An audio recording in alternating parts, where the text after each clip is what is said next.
Hello বন্ধুরা, Pamela চ্যানেলে সবাইকে স্বাগত। ভর্তা খেতে তো আমি ভীষণ ভালোবাসি, সেটা আমি তোমাদেরকে আগেই বলেছি। তাই সবসময় চেষ্টা করি একটু নিত্য নতুন কিছু ঘুরিয়ে ফিরিয়ে ভর্তা বানিয়ে নেওয়ার। এর আগেও আমি তোমাদের সাথে অনেক রকমের ভর্তা রেসিপি শেয়ার করেছি, আর আজ আবারও একটা নতুন ধরনের ভর্তা রেসিপি নিয়ে হাজির হয়ে গেছি। তবে আমি গ্যারেন্টি দিয়ে বলতে পারি, এই ভর্তাটা যদি একবার বানিয়ে কাউকে খাওয়াও, সে কিন্তু ধরতে পারবে না যে এটা কী দিয়ে তৈরি। তো চলো তাহলে কথা না বাড়িয়ে শুরু করা যাক আজকের রেসিপি, সয়াবিনের ভর্তা। সয়াবিনের একটা নিজস্ব গন্ধ আছে, যার জন্য কিন্তু অনেকে সয়াবিন খেতে একদম পছন্দ করে না। কিন্তু তোমরা যদি একবার এই প্রসেসে বানাও, তাহলে আমি গ্যারেন্টি দিয়ে বলতে পারি, এটা খাওয়ার সময় কিন্তু কেউ ধরতে পারবে না যে এটা সয়াবিন দিয়ে বানানো। সবার প্রথমে সয়াবিনটা ভালো করে সেদ্ধ করে নিতে হবে, আর সয়াবিন সেদ্ধ করতে কিন্তু বেশি সময় একদমই লাগে না, জাস্ট 1 মিনিটের মধ্যে কিন্তু খুব সুন্দরভাবে হয়ে যায়। সয়াবিনটা আমি ভালো করে সেদ্ধ করে নিয়ে নর্মাল জল দিয়ে একবার ধুয়ে জলটা নিংড়ে দেখো ফেলে দিয়েছি। এখন এটা মিক্সার জারের মধ্যে নিয়ে আমি এটার একটা পেস্ট বানিয়ে নেব। আর পেস্ট করার সময় কিন্তু কোনো রকম জল একদম অ্যাড করতে হবে না। সমস্ত সয়াবিনটা আমি সুন্দর করে পেস্ট বানিয়ে নিয়েছি, কোনো রকম জল কিন্তু একদম দিইনি। এখন আমি বড় মিক্সার জারের মধ্যে পুরো সয়াবিন বাটাটা নিয়ে নিয়েছি, আর ওর মধ্যে বেশ খানিকটা পরিমাণে আমি নারকেল কোড়া অ্যাড করে দিলাম। আর এর সাথেই অনেকটাই পরিমাণে আমি রসুনের কোয়া দিয়ে দিলাম, আর ঝাল অনুযায়ী কাঁচা লঙ্কা দিয়ে দিলাম।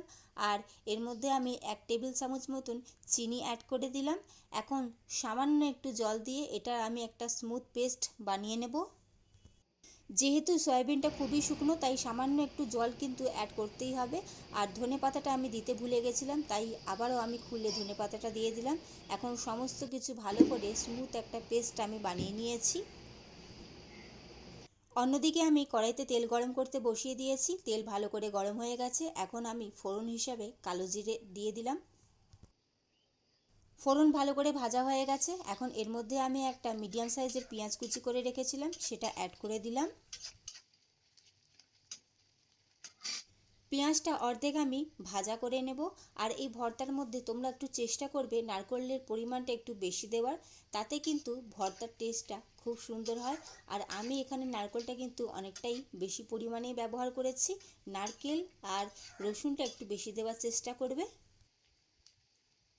পেঁয়াজটা হাফ ভাজা হয়ে গেছে, এখন পেস্ট করে রাখা সয়াবিনটা আমি অ্যাড করে দিচ্ছি। ভালো করে নাড়াচাড়া করে কিন্তু সমস্ত কিছু সুন্দরভাবে মিশিয়ে নিতে হবে। সয়াবিনের যে এই এক্সট্রা জলটা দেখতে পাচ্ছ, সেটা কিন্তু পুরোটাই শুকিয়ে নিতে হবে।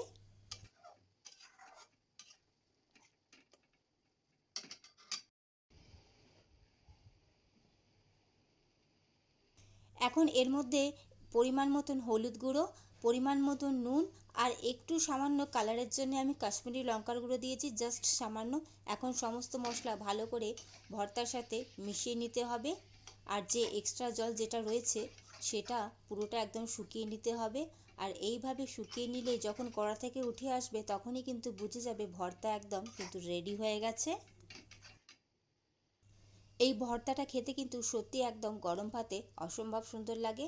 আমি এই প্রথমবারই বানিয়েছি, প্রথমবারই খেলাম, আমার ভীষণ পছন্দ হয়েছে। তোমরা পারলে অবশ্যই বাড়িতে একবার ট্রাই করে দেখতে পারো।